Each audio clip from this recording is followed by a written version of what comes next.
People, has anyone here actually killed another human being? Story 1. I was with my family going Christmas shopping when I was 16 years old. I was the one driving. We were on the interstate in a busy, high-traffic area when something terrible happened. I saw someone fall from the car next to ours, and before I could react, we hit the person. The sound of the impact as the car collided with them at over 70 miles per hour is something I will never forget. Later, I learned that the individual had stepped in front of another car, which had knocked them into my lane. Although it doesn't change the situation much, it's likely that they had already passed away before my car struck them. It was far from the Christmas shopping experience anyone would imagine. Story 2. My English isn't great, but my cousin told me to share this here, so here I am. I served as a soldier in the Mexican army. I joined when I was 18, back in 2007. Instead of going to college, I decided to join the army to protect my country from drug cartels, rebels, and terrorists. The first time I killed someone was at the end of 2007. My group was tasked with raiding a house believed to hold weapons, money, and cock intended for the U.S. The raid happened at 3 a.m. The house was 2 stories tall, and we breached through multiple entry points. I don't think they expected us because, although they were armed, their response was slow. During the raid, I killed someone, a boy no older than 15. That still haunts me. Killing a child messes with your head. Years later, I also had to kill a traitor, a fellow soldier. He was leaking information to the cartels, telling them about our operations and what we knew about them. His actions led to the deaths of many of my comrades and friends. Our official orders were to arrest him, but I put a bullet in his head instead. We falsified the report, claiming he fired at us and we had no choice but to return fire. The truth is, we went to his house dressed in plain clothes and brought beer to make him think it was a friendly visit. When he opened the door, smiling and welcoming us inside, I shot him in the head. I will never regret it. Story 3. During my service in the United States Army, from 2003 to 2012, I most likely killed several people. I say most likely because I never stopped to check for a pulse. War isn't like what you see in the movies. There's no overwhelming guilt or heroic sense of victory. In many ways, it's anticlimactic, especially with firearms. You pull the trigger and it's over. The most difficult part of war, in my opinion, is the absence of strong emotions. Society teaches you that taking a life is a significant event, that it should stir something inside you, like the first time you fall in love. But when those feelings don't come, it makes you question yourself, makes you feel broken. I regret having to pull the trigger, but my regret is tied more to the families I may have destroyed, the widows and orphans left behind. At the same time, I know that if I hadn't acted first, they would have. That doesn't make it right or wrong, it's just the nature of war. Story 4. I was 18 and had recently earned my driver's license. Eager to drive, I jumped at the chance to run an errand, even though it was 11 p.m. My parents lived in the countryside where the roads were dark, relying only on headlights for visibility. On my way back home, I was driving at 60 miles per hour on a 55 miles per hour road, cresting a small hill. Suddenly, I saw a man standing in the middle of my lane dressed entirely in dark clothes. I didn't have enough time to react and hit him head on. The impact caused him to roll off the van, and I lost control of the vehicle. Whether it was due to the airbag deploying or my panicked reaction, I veered off the road into the woods. The van went down a hill, crashing into trees and finally coming to a stop. Although the van protected me from fatal injuries, I was left with cuts, bruises, and a mild concussion. When I regained consciousness, I was at the bottom of the hill. I crawled out of the wreck and climbed back up to flag down a passing car. Thankfully, they stopped and called 911. The man I hit died at the scene. No one ever figured out why he was standing in the road. I was devastated and consumed with guilt. For a long time, I avoided driving, especially at night. Even when I did get back behind the wheel, I was overly cautious and constantly haunted by visions of people in the road. The incident caused recurring nightmares, where I'd relive the moment of impact and wake up in terror. It's been 11 years since that night. Though I've moved past the trauma and can drive without issue, the memory lingers. Whenever I visit my parents and pass by the scene of the accident, I still feel a chill. Story 5. In Afghanistan, we were responsible for several enemy KIA, one of which I'm fairly certain was my doing. We were headed to a build site when we got a tip that we'd be ambushed from the tree line. I was offered the gunner's position on the CO's vehicle, and I wasn't about to pass up that opportunity. As we moved along the road at about 15 miles per hour, I was the only gunner with a clear view of the tree line. I looked away for just a second when the CO's voice came over the headset. "Mr. Mimel, the time! Tree line! They just fired an RPG at us!" I looked up and saw the faint smoke trail. The RPG had flown high over our vehicle. The spot where the RPG had been fired was now visible, and I opened fire. It was just me for about 30 seconds before the other turrets joined in. Helicopter support arrived about 5 minutes later, and as they overflew the tree line, they reported 2 individuals fleeing on a knockoff Honda motorcycle. One of them was either dead or dying on the back of a trailer attached to the bike. The CO turned to me and said, "Mr. Mime, that's your kill." I felt elated. Pumped even. It was thrilling to know I'd taken one of those guys off the battlefield, potentially preventing them from planting IEDs or harming others. Just a month or 2 earlier, I had been on a foot patrol where we lost a great soldier to an IED less than 200 yards from base. After that loss, I was all in, driven to eliminate as many threats as possible to keep my comrades safe. When you don't have to look the enemy in the eyes, it makes it easier. If you do, you find ways to dehumanize them. The idea that your actions might save one of your own helps you cope with the reality of war. War is hell. Story 6. This isn't something I did directly, but I felt responsible as if I'd done it myself. During my freshman year of college, my friends and I had planned to go camping for Memorial Day weekend. At the last minute, I suggested we change plans and go swimming at my family's lake house instead. My reasoning? Beds, TV, and comfort. That first night, we went swimming in the lake. We decided to swim out to the middle and tread water, laughing and splashing around. After a while, we swam back to the dock. I was second to last, just ahead of my friend Tommy, but Tommy never made it out. I dove back into the water, searching for him, but I couldn't find him anywhere. We had no phone at the cabin, so I ran barefoot up the gravel road to the nearest neighbor, hysterical. They called the police. Divers later found Tommy about 12 feet from the dock. I blame myself for changing the plans. At his funeral, his parents told me how excited he had been for the swimming trip. I sank into depression. I stopped attending my honors classes, drank excessively, and even turned to opium to numb the pain. I failed out of college and spent 2 years abusing myself until I finally sought help. I've come a long way since then. I'm 34 now and about to complete the first stage of my higher education. As for why Tommy drowned, it was never fully explained. They suspected he cramped up and gasped underwater, but no one knows for sure. Story 7. A few years ago, I was driving home from work in a snowstorm. The trip was about 54 kilometers, and it was around 10:30 p.m. The temperature with the wind chill was close to minus 40 degrees Celsius. While driving, a man suddenly stepped onto the road in front of me. He was outside my headlight range, but I caught the glint of something reflective.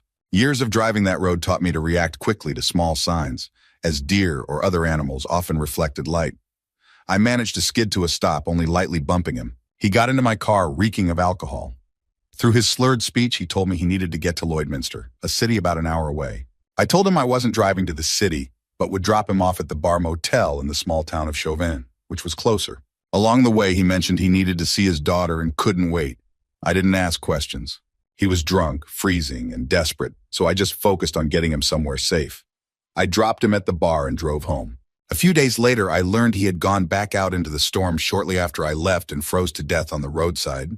He had been trying to reach his daughter, who was in the hospital. Tragically, she died the same day he did. It wasn't really my fault, but I've often wondered if I could have done more. Maybe I should have spoken to someone at the bar to ensure he stayed inside. But the weather was worsening and I just wanted to get home. Story 8. I'm a little late to this, but I need to get it off my chest because I don't have anyone to talk to about it. This August, I was involved in a car accident where a pedestrian ran out in front of my car and died. It's honestly one of the most devastating things that's ever happened to me. There are parts of that night I'll never forget. The sound of my car hitting him, the shattered glass everywhere. I'll always remember his name, and the fact that on August 8th at 9:29 p.m., I was responsible for his death. The worst part is waking up every day and remembering that you were responsible for another person's life ending. It feels like your heart sinks straight into your stomach. People tell me it wasn't my fault, that I did everything I could, but it doesn't help. All I can think about is that if I hadn't been driving, he might still be alive. Now, I'm extremely paranoid whenever I see someone crossing the street outside of a crosswalk. Every time it happens, I have a mini panic attack in my head. It's something that will stick with me forever, and it sucks a lot. Story 9. I'm not sure if you're counting war stories, but if not, feel free to disregard this. When it happened, I felt a mix of emotions. I was almost happy because I'd finally joined the club. The first group of people my team killed was an Iraqi mortar team that had been actively shelling our base. It wasn't just any base. It was the same one my brother was stationed at, so the motivation to take them out was absolutely there. At the time, I didn't fully process it. It took about 5 months. During my downtime, I'd sit and smoke my hookah, thinking about that day. I couldn't get the image of their contorted faces out of my head, their brains hanging out, holes in their necks, dried blood everywhere. I kept comparing that to their ID photos, wondering about the lives they had before all of this. It was hard to reconcile. On one hand, I felt a sense of satisfaction, knowing we'd put a dent in their manpower and ability to attack us. On the other hand, I couldn't stop thinking about how they came from families, had mothers, and were once just helpless children trying to find their place in the world. At the time, I had just become a father for the first time, which added to the emotional weight. That period of my life was consumed by the belief that I wouldn't survive the deployment.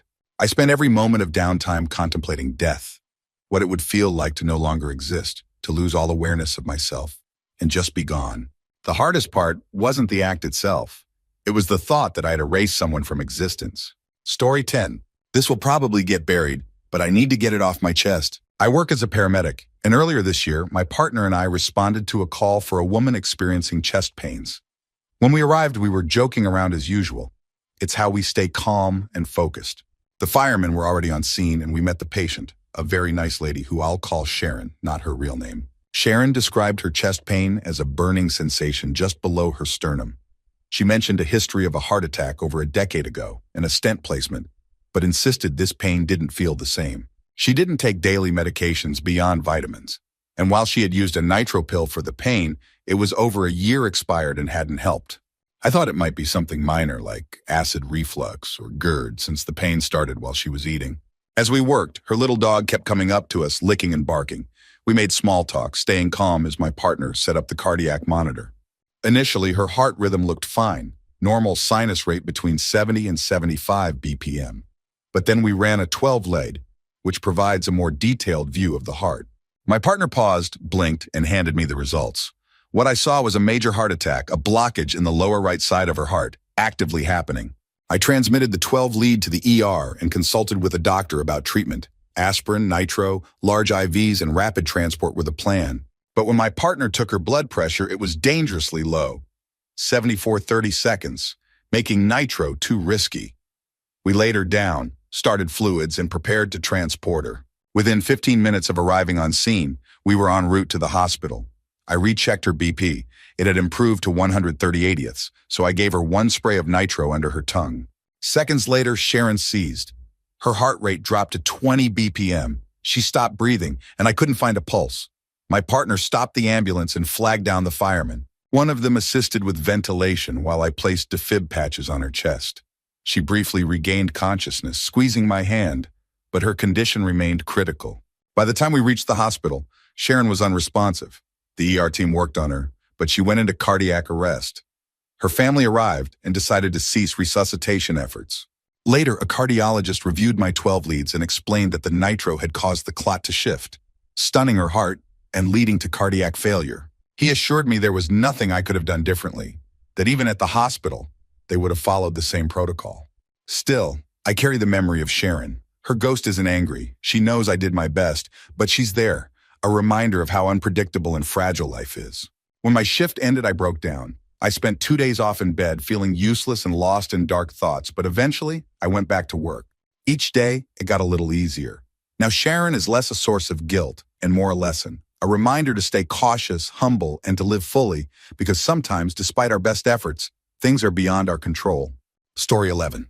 Yes, I've killed someone. I saw a man robbing another man at an ATM. He had a pistol, and as he turned to run off, I ran across the street toward him. He saw me, raised his gun, and I fired 3 times. He fired once, but missed. The police later said his shot was likely a reflex caused by getting hit. I don't feel bad about it, though I probably should. He couldn't have seen that I was armed, so he was ready to shoot me unprovoked. Edit. To answer how it felt. Absolute terror. For a few seconds, I was more afraid than I've ever been in my life. Afterward, I checked myself to make sure I wasn't hit and ensured his shot hadn't injured anyone else. Struck a brick wall with no pass-through, thankfully. Then I called the police, the man who was robbed, and I sat in silence waiting for the sirens. I probably said fewer than 10 words to him during that time. Story 12. I'd been in prison for about a year when I filed a grievance against some guards for something unethical they did. In retaliation, they transferred me to a rough unit, hoping I'd request protective custody and lose my privileges. I was young, slender, white, and gay, which made me an easy target for harassment.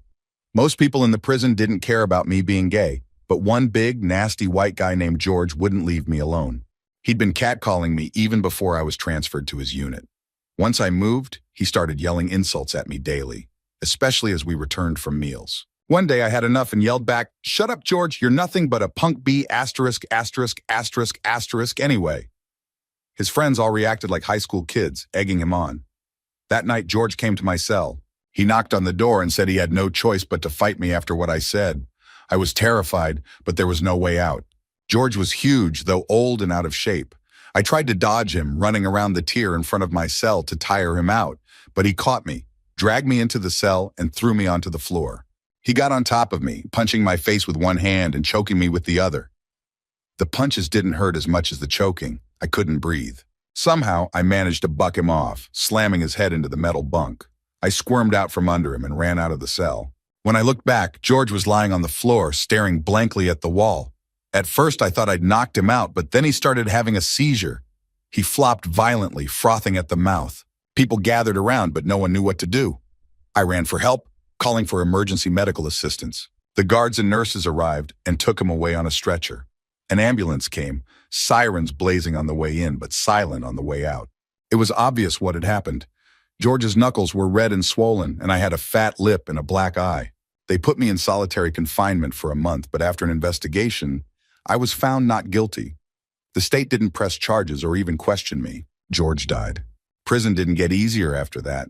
People didn't respect me more. They just noted I didn't snitch. I got beaten up a few more times before I joined a clique. I never filed another grievance. R.I.P. George. You were a big dumbass, but you didn't deserve to die like that. Story 13. I was 13, home alone with my little sister when I heard glass breaking at the back door. Then the doorknob rattled, followed by the door creaking open. I grabbed my sister, and we ran into my dad's office. I took his rifle from the shelf and told her to hide under the desk. I stood in front of her, aiming the gun at the hallway. I heard footsteps coming closer, and then a man I didn't recognize appeared. I pulled the trigger. The rest is a blur. Apparently, I kept firing until the magazine was empty, hitting the intruder 22 times. The police later told me he had multiple warrants for drugs, domestic violence, and a string of robberies. For a long time, I couldn't sleep. I'd worry it would happen again. Even now, I panic at any suspicious noise and can't relax until I search the house. Story 14. I served as an Army combat medic in Afghanistan, where I saw combat in several firefights. Most were at range, but one stands out in my memory.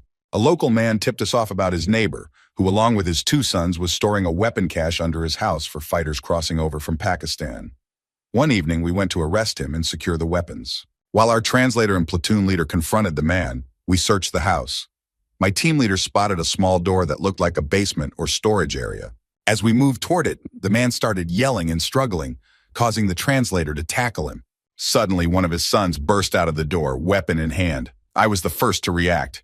My first shot hit him in the jaw, and the next 2 struck his neck. Everything after that was a blur. We stepped over his body and cleared the room. We arrested the man and recovered the weapons, but never found the other son.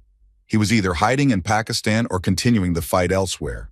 At the time, I felt nothing, just focused on doing my job. But now I feel a strange mix of emotions when I think about it. Part of me feels exhilarated. Part of me feels sick, especially when I recall how he looked after. It's odd because I work in EMS now, and gore doesn't usually bother me. I have no regrets. I've searched my soul for them, but they're not there. If I hadn't acted, he could have killed my teammates. While he wasn't the first person I likely killed, he was the first I confirmed. Story 15. When I was in 3rd grade, my next-door neighbor came to pick me up from school because my grandmother couldn't make it in time. As we were walking to the car, I stepped in front of him, and the strap from the back of my rolling book bag tripped him. He fell and broke his knee, needing surgery. During the operation, the doctors used an anesthetic that he was allergic to, despite his wife clearly warning them not to. He passed away. His wife, devastated by his death, became depressed and died a few years later from cancer. She rarely left the house after he died. I feel like I caused both of their deaths. They were such good people and truly cared for me. What makes it even sadder is that his wife chose not to sue the doctors, not wanting to ruin their careers. Story 16. Not sure if this counts, but here's my story. My wife was 8 months pregnant and struggling to breathe, so we rushed to the hospital. Her blood pressure was dangerously high, and the doctors said our baby's vitals weren't good. They recommended an emergency C-section. As they prepared her for surgery, the doctors presented us with a difficult choice. They could delay the surgery slightly and give medication to help the baby, but that would lower my wife's already compromised heart function down to 20% and decrease her chance of surviving the surgery. The doctor turned to us for a decision. My wife looked at me, terrified. With tears in my eyes, I told them to save my wife. It was the easiest and hardest decision I've ever made. Story 17. This happened about 8 months ago, and I'm using a throwaway because I'm unsure about the legal ramifications. My son had just been born a few days earlier, and I was home with my wife and baby. We'd had snow recently, and I hadn't cleared the driveway or checked the mail. I assumed no one would bother us. At around 3 a.m., my son woke up. I had just changed his diaper and my wife was feeding him when I heard someone prying open the back door. The police later said the intruder probably thought the house was empty because of the untouched snow and uncollected mail. I grabbed my handgun and waited at the top of the stairs in the dark, hoping the burglar would take something from the first floor and leave. Instead, he started coming up the stairs. When he was halfway up, I turned on the light mounted on my gun and yelled at him to leave. He must have thought I was just holding a flashlight because he climbed 2 more steps, holding the pry bar he'd used to break in. Terrified for my family, I shot him twice in the chest. I'll never forget the look on his face, first surprise, then horror as he looked down at the bleeding.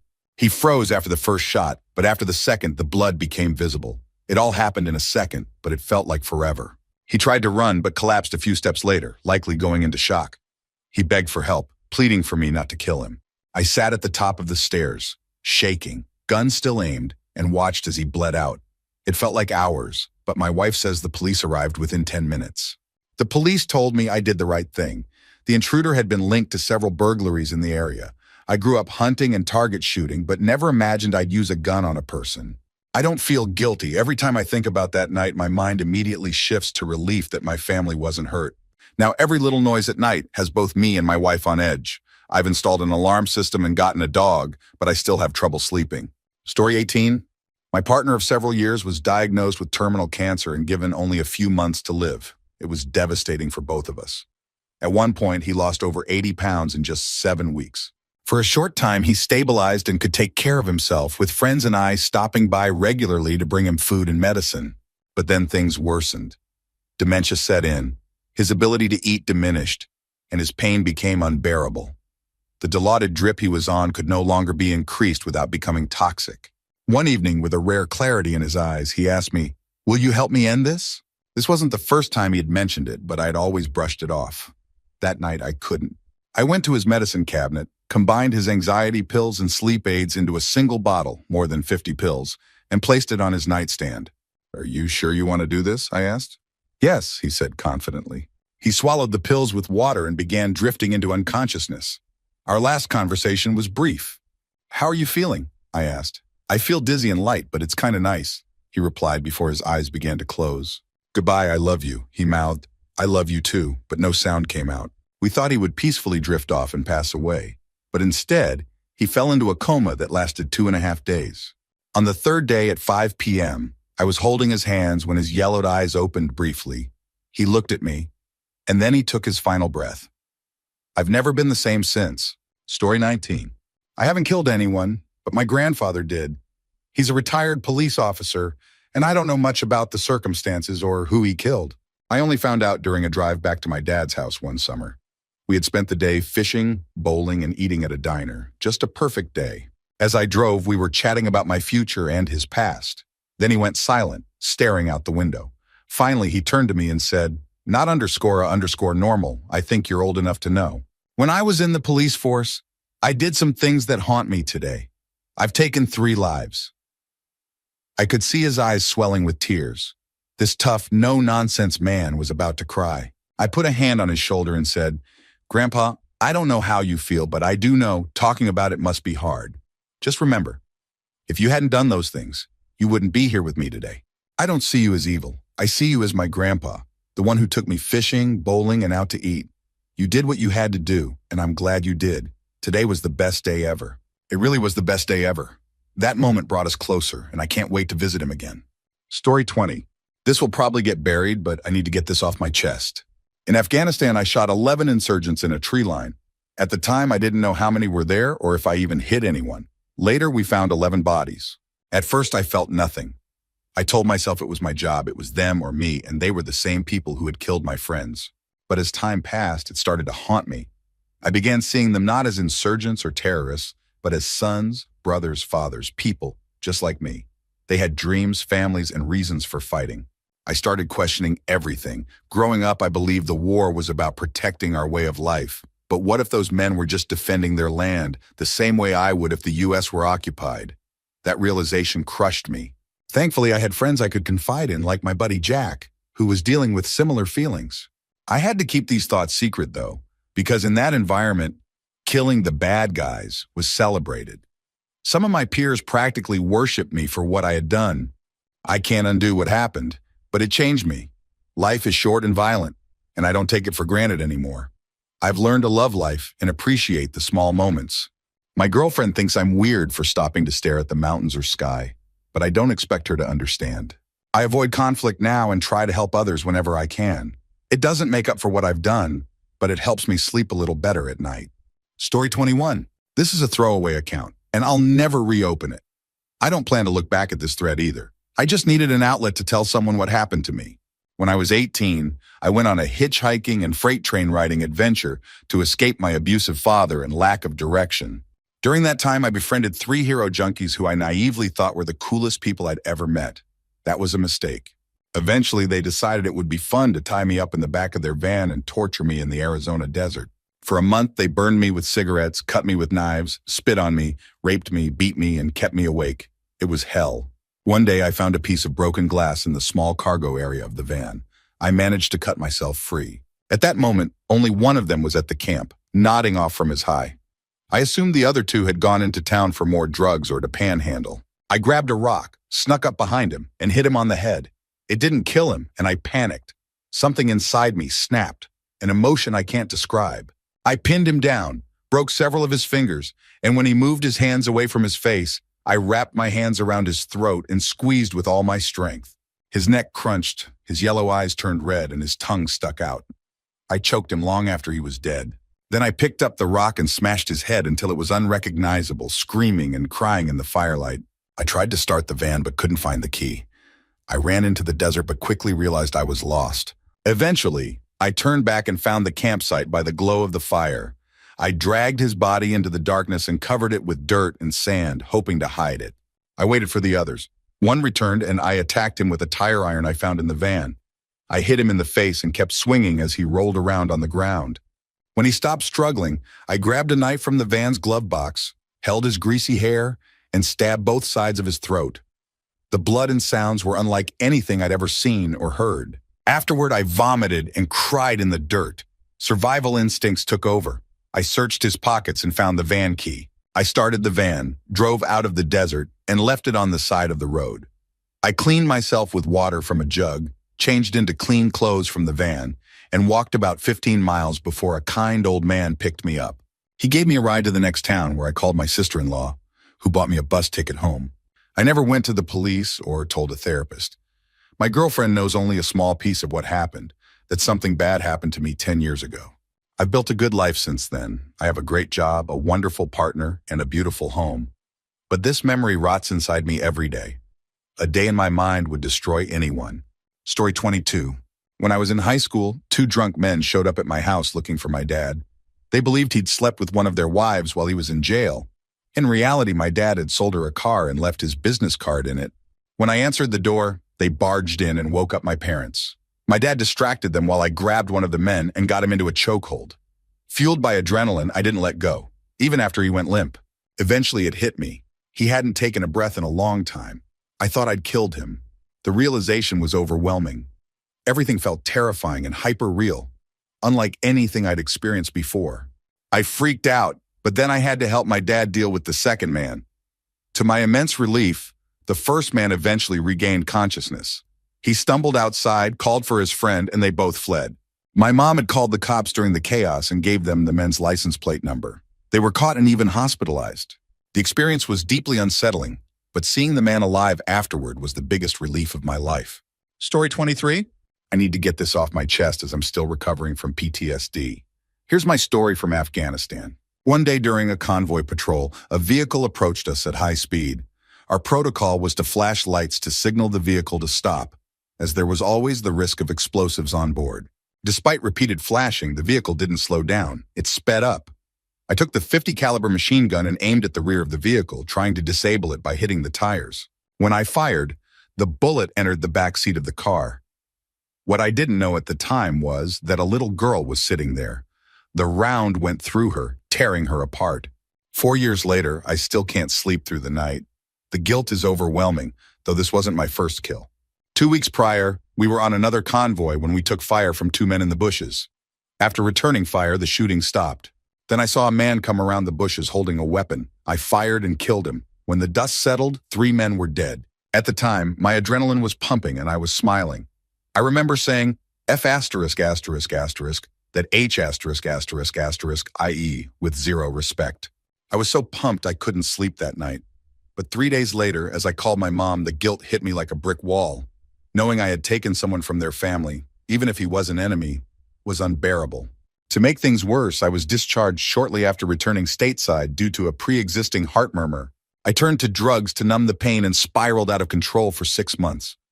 Eventually, I got my life back on track, but the memories never leave me. Story 24. I usually get home from my night shift around 1 or 1:30 a.m. most nights.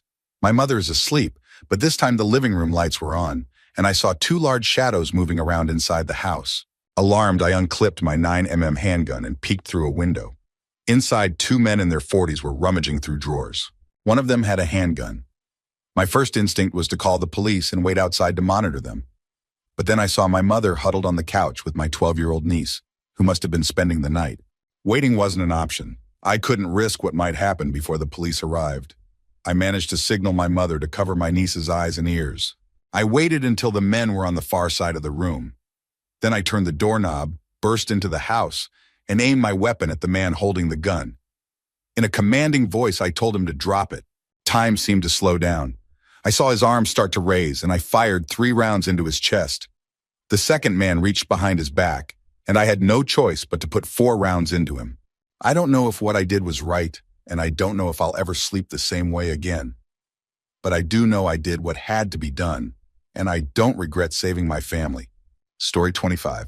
I didn't directly kill him, but I fired someone who took his own life that same night. He was a great guy, hardworking, with one of the biggest hearts I'd ever seen. But over a few months, his performance had steadily declined. He stopped being reliable and showing up for work. The day I fired him, I gave him a tough love speech about getting his life together. I had no idea he was suicidal. I was harsher than I should have been. After his death, I learned he had confided in several coworkers about contemplating suicide. If I'd known, I never would have let him go so coldly. I would have done whatever I could to help him. Since then, I've changed how I handle employees whose performance suddenly declines. I pull them aside and ask about their lives, trying to understand what's happening. But I'll always wish I'd done that for him. Story 26. I know people will judge me for these events because, in many ways, they are my fault. The first was a dear friend. We had been using Hero for about 6 months along with other drugs. One night I gave him 20 milligrams of Klonopin at a party. He was very intoxicated. The next day, I asked him to drive through the trailer park where we were getting our drugs. He wanted 5 bags of Hero, so I got them for him, knowing I'd get 1 bag for helping him out. That night, we went our separate ways. The next morning, his mom called me to say he had died of cardiovascular failure due to the combination of benzos and Hero. The second was a homeless man I met while out with another friend. We were so messed up on Xanax powder that we were sharing it with people. One man kept following us, asking for more. To get rid of him, I gave him a large dose, thinking it would knock him out. A few minutes later, he collapsed outside a gas station. We called 911, but it was too late. He died before help arrived. The third was my best friend. We had a long history of experimenting with drugs together. He was on house arrest and begged me to bring him Hero and Coke, claiming his brother was dying and he needed to cope. Reluctantly, I agreed. We took etazolum powder, fished on his dock, and shot Hero and Coke. That night, he asked me to help him inject into his arm, which I did. I made sure he was lying on his side in bed to prevent choking if he vomited. The next morning, I got a call. He was dead. These deaths haunt me every day. They all happened within 9 months. I've been clean for 2 months now, and their memories are my motivation to stay that way. RIP, my friends.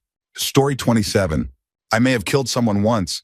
I was stumbling home from a party with my tiny girlfriend at the time. She was barely 5'2" and weighed 95 pounds. I had a 40 of Old English in my hand, back when they still came in glass bottles. A massive man walked into her, his arm hitting her face and making her bleed. He started yelling about how we disrespected him. Then he shoved me. Without thinking, I swung the 40 like a weapon, hitting him hard in the face. He dropped instantly, bleeding more than my girlfriend. His eyes rolled back, and he wasn't moving. Panicking, I grabbed his phone, called 911, and then threw it into the bay. My girlfriend and I ran as fast as we could. I don't feel bad about it. I was terrified. The guy was huge, and I was sure he was going to attack me. But he wasn't moving at all when we left, and with the poor ambulance response time in the area, I sometimes wonder if he survived. Story 28. This isn't about killing someone, but what I didn't do. One night I was driving home when I saw a car crash into a stoplight post about 50 feet ahead of me. The driver was unconscious, pinned by the dashboard. A few others and I called 911 and stood around examining the crash. Within a minute, the engine caught fire. We tried to break the rear window to open the door, but it was a bad idea. We wouldn't have been able to pull him out anyway. About 3 minutes later, heavy rescue arrived, but by then the fire had spread to the driver. He was engulfed in flames. Fortunately, he was unconscious and didn't scream. The fire was extinguished soon after, and an officer told us he had died on impact, so there was nothing we could have done. I don't know if that was true or just meant to ease our guilt. Since that night, I've carried a fire extinguisher in my trunk. I can't help but think I could have run to a nearby store to grab one and maybe saved him. Story 29. During the summer, when I was 16, I often drove to my grandparents' house to mow their lawn and help with chores. My grandma was in a wheelchair, and my grandpa couldn't manage physical work on his own. One day, my grandpa called, asking if I could come over to mow the lawn and help move some boxes from the basement to the garage. I had no plans, but a new video game had just come out, and I told him I'd come later. I lost track of time playing the game. By 5 p.m., I thought, I'll just help him tomorrow. That evening, while at a friend's house, my sister called me crying. My grandpa had tried to move a heavy box from the basement on his own. At the top of the stairs, he lost his balance and fell. He went brain dead instantly. I cried for a month straight, and even 10 years later, it still hurts. Visiting my grandma afterward was unbearable. There was a discolored stain at the bottom of the stairs that reminded me of my failure. She had to sit in her wheelchair screaming for him while calling 911. That moment changed me forever. I became more mature, cherishing every day and staying close to my family. People told me it wasn't my fault, but I still blame myself. It's the one regret I'll carry for the rest of my life. Story 30. I'm a normal guy now, a husband and father in my 30s, but when I was younger, I was a cross-dressing prosty. One time, a man picked me up on the street and drove me to his house outside the city. He wasn't a pervert. He seemed to want a romantic connection. We drank wine, had and afterward, we were lying together when he pulled out a large stack of money. He placed it on the bed between us and told me he wanted me to have it. I refused, but then he pulled out a syringe from a leather pouch and placed it on the bed. In exchange for this money, I want you to inject me with this, that's all. You can leave immediately after. I asked him what was in the syringe, but he wouldn't tell me, just that it wasn't Hero or Coke. I reluctantly agreed, took the money, and injected him in the buttocks. His breathing quickened briefly and then stopped. I checked for a pulse, but there was none. Panicking, I wiped my prints off everything in the apartment, tears streaming down my face as my mascara ran. Then I left. Story 31. This still haunts me. Last November, I was sick with bronchitis when my mom and 2 brothers barged into my house trying to drag me to the bar with them. I'm 24 and my mom was 41. We were all close. I joked with them to leave because I was too sick to go out. My mom mentioned that my stepdad had taken her wallet to stop her from going out, so I gave them $100 and told them to have fun. My boyfriend warned me not to give them money, saying something bad could happen, but I brushed it off. 10 minutes later, I got a call from a friend driving behind my mom's car. They'd been in an accident. I sped to the scene and got there before the cops. The car was destroyed. My mom, who had been driving, was dead. Her forehead was pressed against her chest. My younger brother was lying on the ground, covered in blood, 10 feet from the car. My other brother was trapped, his head pinned between the seats, staring at my mom's lifeless body. They had to use the jaws of life to free him. Both brothers survived, but the one on the ground broke his neck in 4 places, along with his arm, fingers, and nose. The other fractured his neck and back. They were less than a mile from my mom's house. If I hadn't given them money, they would have gone home. I dream about the accident often, and I know I killed my mom. My brother who was trapped is also struggling. He's a Marine who lost half his friends in Afghanistan, only to come home and face this. Story 32. This happened when I was walking home from a party in the hood with a friend. We were both angry drunks and heard a woman screaming around the corner. When we got there, a man was threatening her with an old-style commando knife. Without thinking, I lunged at him, punching him in the jaw with all my weight. He dropped like a sack of potatoes, hitting the back of his head on the curb. He later died that night of an extradural hemorrhage. In court, the judge ruled it as self-defense of a third party. However, because I was intoxicated, they argued my use of force wasn't reasonable. I was sentenced to 400 hours of community service in order to pay $5,000 in reparations to his family, as he was their sole provider. I'll never be the same after that night. Before it happened, I had a moment of sobriety where I wondered, what if this were my daughter? It all happened so fast. If I could go back, I wouldn't change my actions. I couldn't stand by and let that woman get hurt. Story 33. I've shared this before. I killed a man who broke into my apartment looking for his wife. He had beaten her badly, and she came to my door around 2 a.m., her nose broken, eye swollen and limping. I told her to clean up in my bathroom and hide in my bedroom. Her husband came out of their apartment yelling her name.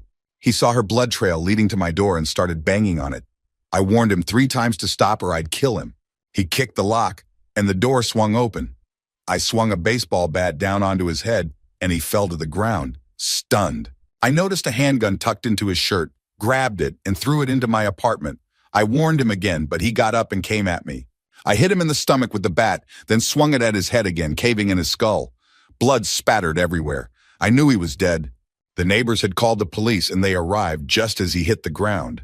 They took statements from everyone and talked to the wife in my bedroom, where she refused to leave. I handed over the bat and the gun. It was ruled self-defense, and I wasn't charged. But it's something I'll never forget. Story 34. I fought in the Iraq War with the U.S. Army as an infantryman. During my deployment, I witnessed and participated in a lot of combat. I know for certain that I killed 2 enemy soldiers, but there were others whose deaths I couldn't confirm. One confirmed kill happened during a large, organized attack. I was the gunner on the lead Humvee, and an enemy soldier was firing a DSHK, a large caliber machine gun, at my truck. I shot him, ending the threat.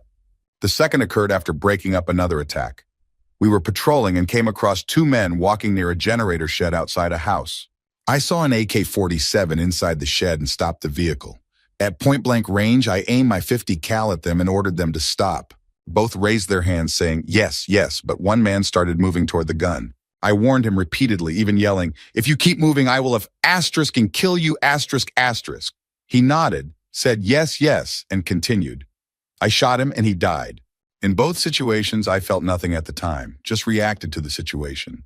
Even afterward, I didn't feel remorse. I sometimes wonder if I should, but it doesn't keep me up at night. War is war, and my only thought was survival. Story 35. It was my last day in Afghanistan. 3 of us were tasked with guarding our gear while everyone else slept. We had packed most of our equipment, so we only had our M16s with 1 magazine each. An Afghan soldier somehow got hold of an RPG and decided to attack us, what's called a green-on-blue incident. He fired at our small wooden shed, but the rocket didn't detonate. It just got stuck in the wall. We were stunned, but one of my NCOs yelled to shoot back. All 3 of us fired, killing him on the spot. Afterward, I was in shock, both from the attack and the fact that the RPG didn't explode. EOD came to deal with it, and we were cleared from the area. Once things calmed down, I realized what had happened, but it didn't bother me. Acts of war are different from civilian life, especially when someone shoots at you first. Story 36. When I was 8, I accidentally killed my uncle and cousin. We were on a speedboat on a debris-filled lake. My dad, uncle, and cousin were underwater, clearing debris from the propeller. My cousin, who was 13, was into wakeboarding, and the tow line had somehow gotten tangled. I wanted to drive the boat, so I turned the key in the ignition, not realizing the propeller would start spinning. It struck all 3 of them. My dad suffered a laceration on his arm, but my cousin and uncle were killed. I didn't fully understand what I'd done at the time. My mom threw me to the ground, and I just cried. The rest is a blur. I didn't go to the funeral. Now that I'm 17, I understand the gravity of what I did. My aunt won't talk to me, and half my family has disowned me. I can tell my dad resents me, even though he hides it. Last year, my mom, one of the few people who still cared about me, died. I tried to end my life after that, but survived. My sister and dad were the only ones at the hospital. Seeing my sister's face made me realize I couldn't put her through more pain. I still struggle with depression and often think about suicide. Therapy hasn't helped much, and I feel like a ghost in my own family. Story 37. Does myself count? On July 25th last year, I rolled my Jeep Wrangler. It was a perfect summer afternoon, and I just had a great date. I was driving home, blasting music with the top and doors off. I wasn't paying enough attention. As I drifted to the right side of the road, my Jeep sideswiped a parked Mustang. Because of my Jeep's lift, I drove up the side of the car like a ramp. The Jeep lost balance and tipped onto the driver's side. Instinctively, I stuck my leg out to stop the fall, but it ended up pinned between the roll bar and the asphalt. My leg was essentially severed, though it wasn't amputated until hours later, after 2 unsuccessful surgeries. I stayed conscious, staring at the mangled remains of my leg, trying to process what I was seeing. Shock blocked the pain. A bystander tried to reassure me, but I knew better. I'm either going to die or lose my leg, I told him. When the Jeep was lifted, I finally passed out from blood loss. In the helicopter, I died twice, but was revived. The memories are surreal. I remember resisting the pull toward what felt like total peace and oblivion. Thoughts of my family kept me tethered. The accident changed me. I'm more focused on enjoying the little things, feeding koi fish with my nephew, staring at the stars, making good food. I should be more ambitious, but I found joy in the ordinary moments of life. Story 38. One night, I was walking home from the gym wearing a tank top. 2 guys approached me, throwing insults like, "Oh, you must be some tough guy, and you going to your boyfriend's house?" I ignored them, which seemed to anger them more. They started shoving and pushing me. I told them to stop touching me, but that only made them more violent. Realizing I couldn't de-escalate the situation, I started running. I managed to grab my automatic pocket knife from my backpack, which was easy since it didn't have much inside besides a towel, water bottle, and the knife. I stopped running, knowing I was too fatigued from a 2-hour workout to outrun them. My only plan was to defend myself with the knife. The men caught up to me. One of them punched me square in the jaw, knocking me to the pavement. I got back up, surprisingly still holding the knife in my hand. The guy who punched me seemed even more motivated to attack. At that moment, I realized I might not make it home alive if I didn't act. I released the blade and stabbed the guy who had been hitting me straight in the stomach. I was so angry that I wiggled the knife inside him before pulling it out and running toward my house. After running about 500 meters, I looked back and saw his friend kneeling beside him on the ground. To this day, I don't know if he survived, but I suspect he didn't. I don't feel bad about what happened. It was a matter of survival. If I hadn't acted, I might not be here today. In Romania, especially where I lived, there were many cases of people getting mugged or killed by gypsies. It wasn't a safe area, and they messed with the wrong person that night. Story 39. 4 years ago, I shot a man in self-defense and in defense of a loved one. It started when my best friend, whom I've known since high school, went with me to pick up my dad to go to the shooting range. My cousin was blowing up my phone the whole time, upset that her boyfriend of 5 years had left her. After we finished at the range, I suggested we drop off my dad and take my cousin out to lunch to cheer her up. My friend had always had a crush on her, and I was trying to get closer to her best friend, so it worked out for both of us. My buddy wanted to shower off first at my dad's place, so I left him there and went to pick up the girls. When I got to my cousin's house, I noticed red flags. The front door was wide open and looked like someone had forced their way in. My cousin hadn't texted me for 20 minutes, which was unusual for her when she was upset. I heard a scream and ran inside with my weapon drawn, hoping to scare off a burglar. In her room, I saw a big bald man trying to pull down her underwear while holding a knife to her chest. I yelled, "Hey!" He turned to me, not seeing the gun in my hand, and charged. Thanks to hours of practice at the range, muscle memory kicked in. I raised my gun, aimed, and shot him 3 times in the chest. I was furious. I kicked the knife away and walked over to him. Giving him the worst glare I could muster, I put 3 more bullets into his skull. Afterward, I helped my cousin, called the police, and gave my statement. In court, I pleaded self-defense and was absolved of any charges. I used to go to therapy, but I've come to terms with what happened. It was a terrible situation, but I did what I had to do to protect my cousin, and I no longer need therapy to cope. Story 40. I was with my mom and sister when we made the decision to take my dad off life support in the ICU. He had suffered a devastating skiing accident, shattering the vertebrae in his neck, leaving him a quadriplegic dependent on a ventilator and unable to move more than his facial muscles. Though he was intubated and couldn't speak, we were able to talk to him, tell jokes, and share stories. He would attempt to smile and laugh, his eyes squinting with emotion. One time, when I was alone with him, I confessed my guilt for not being a better daughter and not having my life figured out. Hearing that seemed to pain him. He winced, as if he didn't want me to feel that way. Over time, his condition deteriorated. His body temperature dropped, his heart struggled to regulate itself, and his lungs showed no signs of functioning on their own. One night, his heart stopped, and only CPR brought him back. Seeing his body fail like this, we knew that keeping him on life support would only prolong his suffering. We made the heartbreaking decision to take him off the machines and allow him to pass peacefully. We worked with the organ transplant team to donate his viable organs, saving others in need. On the scheduled day, we stood by his hospital bed as they turned off the machines. We watched his heart stop, and then he was rushed to the OR for organ donation. My dad saved 2 lives with his kidneys. Story 41. I'm another former soldier, and I served 3 tours in Iraq as an infantryman. I can't say for certain that I killed anyone, as modern combat often involves returning fire in the general direction of the enemy without directly seeing them. For 2 deployments, I was a gunner on a Bradley fighting vehicle, armed with a 25mm chain cannon and a 7.62mm machine gun. Anytime we were hit by an IED or came under fire, we would unleash firepower in the suspected direction of the attack. With 25mm high-explosive rounds, destruction was inevitable. One incident haunts me. After an IED attack, I returned fire. Later, we heard from our Iraqi counterparts that 2 kids had been brought to their checkpoint, severely injured and bleeding. I don't know for sure, but I can't stop wondering if I was responsible. Another time, I was driving the Bradley after a tense patrol where we had been surrounded by a hostile crowd. Frustrated, I hit a car parked by the side of the road, unaware there were 3 or 4 men sitting against the wall nearby. My vehicle's armor caught the car, dragging it. A few minutes later, we heard on the radio that 2 men had been taken to the hospital, one likely dead. These are the only incidents I know about for sure, but after 3 years in a combat role, I doubt they were the only times. I've been out of the military for over 4 years. I don't dwell on these moments often, nor do I have direct nightmares about them, but I struggle with rage. I haven't dated in years because I'm afraid I might snap. While I've never been violent with anyone, I fear what I'm capable of. The VA has found medications that help with my anxiety and depression, but the rage remains.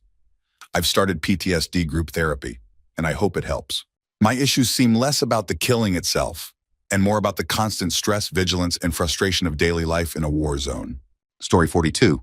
When I was 10 years old, I accidentally shot my dad while we were hunting. It was a December day in Georgia, close to sunset. The sky was orange, and I was hunting not far from where my dad was set up. We had radios to communicate, and I had just shot my first deer. I was so overwhelmed with excitement that I radioed my dad to tell him. He told me to stay put and keep an eye out for more deer, and he would radio me when he got down from his stand. Not even 3 minutes later, I saw something moving in the distance near his stand. At that age, all I could think about was how amazing it would be to shoot 2 deer in one day and make my dad proud. I put the scope up and aimed. What I saw didn't register as a person. Maybe it was because it was getting dark, or maybe it was my imagination running wild. I fired the shot, hitting my dad in the abdomen. From 100 yards away without a gun rest, the odds of hitting him were slim, but I did. I live with that moment every day. Luckily, I was surrounded by love and support from family and friends, which many people in such situations don't have. However, the experience left a lasting mark. I suffer from severe anxiety and have an overwhelming fear of making mistakes.